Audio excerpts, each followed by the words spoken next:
Bonjour, chers participants, chers invités. On se trouve pour cette 7e édition après l'annulation forcée de l'édition de l'année dernière à cause de la crise de Covid-19. Je vous souhaite la bienvenue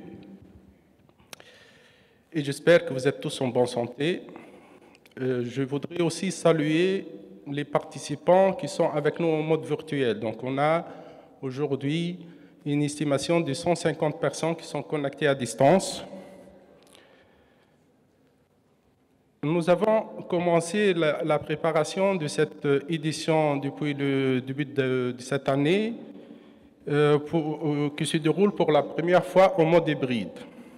En collaboration avec le club de DSI du Mali, donc cette année, le Mali, comme l'a annoncé Chris, est notre pays à l'honneur. Donc je souhaite la bienvenue à la délégation malienne et je remercie son Excellence Madame Diakité Fatouma Ndaye, l'ambassadrice du Mali à Tunis, pour son soutien et sa présence avec nous.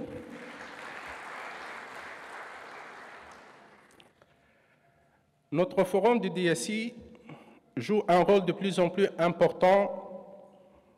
Il est devenu un rendez-vous incontournable pour les acteurs du numérique en Afrique.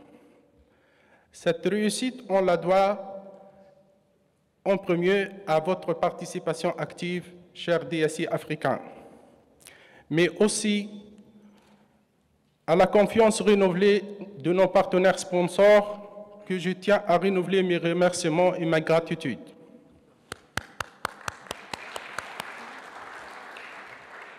Chers invités, la crise Covid-19 a impacté sensiblement tous les aspects de la vie sociale et économique. Le secteur du numérique a joué un rôle important pour faire face à cette pandémie.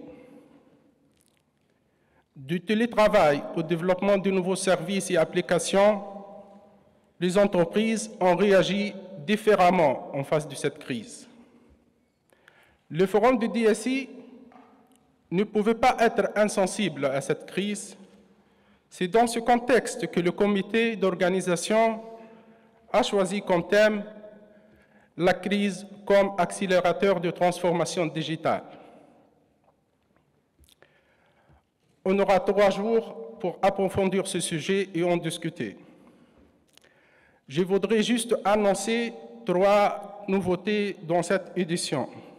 La première, c'est le baromètre de maturité digitale des entreprises africaines.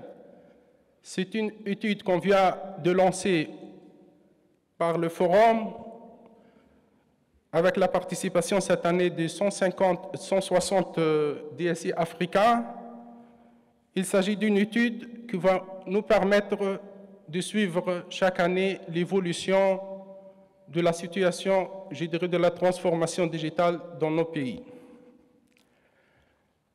La deuxième nouveauté, c'est le concours de meilleurs projets d'innovation réalisés par un DSI. La nouveauté cette année, qu'on aura la participation des pays africains, donc on aura 5 pays avec 6 candidats.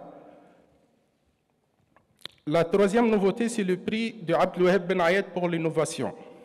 Il s'agit d'un concours d'innovation avec la participation de 10 jeunes start-up tunisiennes. La start-up gagnante recevra un prix d'une valeur de 10 000 dinars offert par l'association IFN, l'association qui a créé Feu Abdelouaheb Ben Ayed et ayant parmi ses objectifs l'appui aux jeunes et le développement du numérique. Donc, avant de terminer, je tiens à remercier donc toute l'équipe de l'organisation, composée des volontaires du club de DSI et de l'association IFM, pour tous les efforts qu'ils ont faits depuis le début de l'année pour pouvoir vous accueillir dans de bonnes conditions.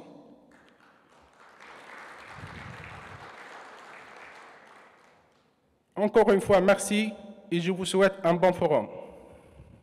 Vous pouvez applaudir pour le président du comité d'organisation, s'il vous plaît. Merci beaucoup.